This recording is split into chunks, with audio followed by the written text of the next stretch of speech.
Сегодня глава Чувашской республики Олег Николаев с ежегодным посланием обратился к Государственному совету Чувашии. Церемония состоялась в обновленном здании Чувашской государственной филармонии. При формировании программного документа были учтены вопросы и предложения жителей республики. В начале обращения глава Чувашии затронул тему популяризации подвига строителей Казанского и Сурского оборонительных рубежей. Он выразил благодарность поисковым отрядам и поручил Министерству образования пересмотреть размер грантов для поддержки поисковых групп. Необходимо продолжить работу нам по популяризации темы трудового подвига в тылу через развитие школьных музеев, создание научного центра изучения архивных материалов, а также формирование постоянно действующих экспозиций как в Национальном музее, так и в районах республики.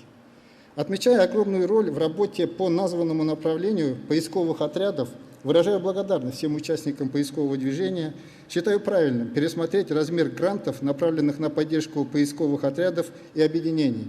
Поручаю Минобразованию Чувашии подготовить соответствующие предложения. Форум земляков – так будет называться один из самых важных мероприятий года. На единой площадке, по словам главы Чувашии, соберутся выдающиеся люди, которые достигли высоких результатов в разных сферах жизни. Особое внимание в обращении к Государственному совету Чувашии Олег Николаев уделил сфере образования. Минобразованию Чувашии совместно с органами местного самоуправления предстоит реализовать в этом году масштабный профориентационный проект УПК-21. Это учебно-производственные классы, направленные на создание условий для получения первой профессии уже со школьной скамьи. Проект пока запущен в школах города Чебоксары по сетью профильных классов по направлениям педагогика, медицина, сельское хозяйство, машиностроение, электроэнергетика и IT. Необходимо расширять географические границы проекта, в идеале охватив каждое муниципальное образование. Поручаем Минобразованию Чувашии продолжить данную работу с учетом запускаемого в 2022 году крупномасштабного федерального проекта «Профессионалитет», а также разработать и реализовать комплекс мероприятий по привлечению выпускников школ для продолжения образования в вузах и учреждениях среднего профессионального образования, расположенных на территории Чувашской республики. Глава республики также поручил Министерству образования Чувашии подготовить предложения для введения стимулирующих выплат для педагогов, осуществляющих наставническую и научно-исследовательскую деятельность. Также в республике в 2022 году намерены реализовать проект по поддержке молодежного предпринимательства и создать ресурсный центр поддержки некоммерческих организаций. Минэкономразвития Чувашии необходимо держать на постоянном контроле качество портфеля инвестиционных проектов, расширять имеющиеся компетенции по бизнес-сопровождению как начинающих предпринимателей, так и состоявшихся бизнесов.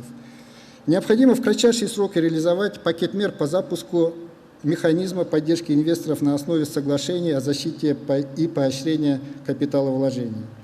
Видится целесообразным реализация проекта капитального бизнеса, задача которого активизировать системное развитие предпринимательской активности в муниципалитетах, исходя из имеющихся на каждой территории возможностей и перспектив рынка.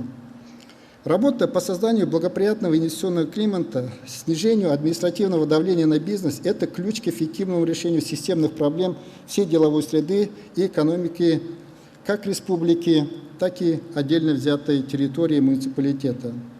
Считаю также необходимым по аналогии с днем приема граждан в органах власти ввести практику проведения единых приемных дней для предпринимателей.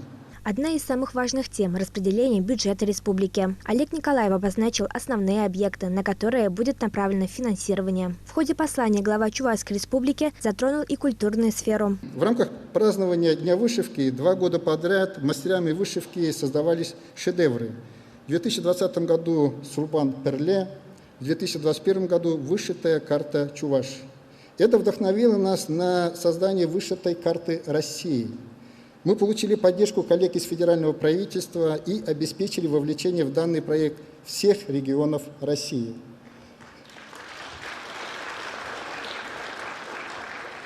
Вышитая карта России – это приглашение к дружбе и к добрососедству, возможность соединить красной нитью любовь к родине, времена и судьбы, территория и события, прошлое и настоящее народов России. Прошу Минкультуры Чувашии обеспечить четкое и современное администрирование намеченных мероприятий.